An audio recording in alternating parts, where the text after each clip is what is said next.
Why is it that the exact same brain that can, launch a new venture with just boundless energy on a Monday can completely convince you to abandon your life's goal just 3 weeks later on, like a rainy Tuesday? Yeah, so true.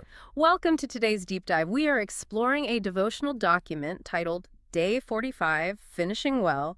And our mission today is to decode the anatomy of perseverance. Right. We're looking at why starting is just so easy, but why finishing is the real battle.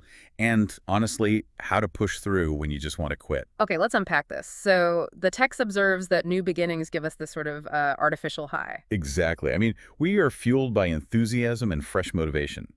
But the second progress slows down, our brain's craving for novelty just isn't fed anymore. And the shine just completely wears off. Yeah, it wears off incredibly fast. It makes me think about, well, the graveyard of abandoned gym memberships by mid-February. Starting is this exciting, dopamine-fueled event, right? But finishing is an unsexy daily grind.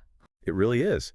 And what's fascinating here is how the text anchors that reality check in the life of the Apostle Paul. It quotes 2 Timothy 4:7, where he says, I have fought the good fight, I have finished the race, I have kept the faith. Right, kept the faith. Yeah, and the critical takeaway isn't what Paul accomplished. It is what he specifically does not claim. I mean, he never says he ran a flawless or, a struggle-free race. Oh, wow, right.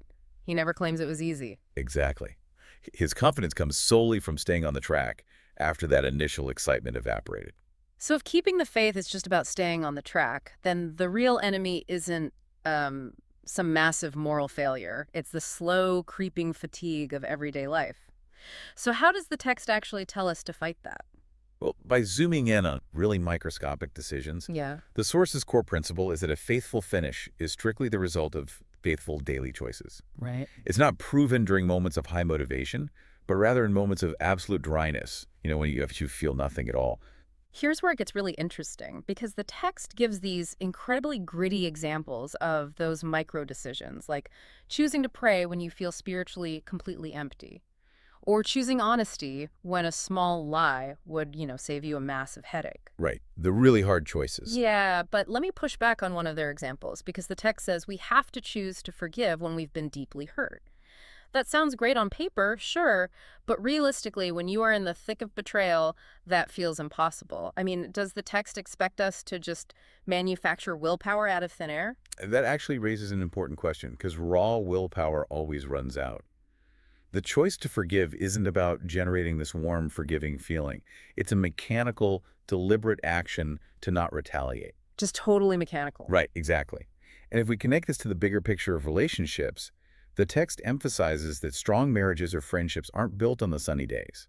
They are forged precisely when circumstances get difficult and you make that unglamorous choice to stay loyal anyway. So even knowing it's a mechanical choice, what is the practical antidote for when you hit the wall, you are completely exhausted and you just want to walk away? Well, the text actually offers a specific action plan. First, you identify the exact area where you want to give up. So maybe it's marriage, your studies, or like a God-given dream. Okay, got it. Then you write down exactly 3 reasons why God called you to begin in the first place. And the reason this works is deeply psychological. Because when you are exhausted, your brain operates purely on emotion and fatigue. Right, you're just running on fumes at that point. Exactly. But by forcing yourself to write down specific reasons, you engage the cognitive, logical part of your brain. It actually short-circuits that emotional impulse to quit. Oh, I love that. You force your brain out of survival mode and back into purpose mode. Right.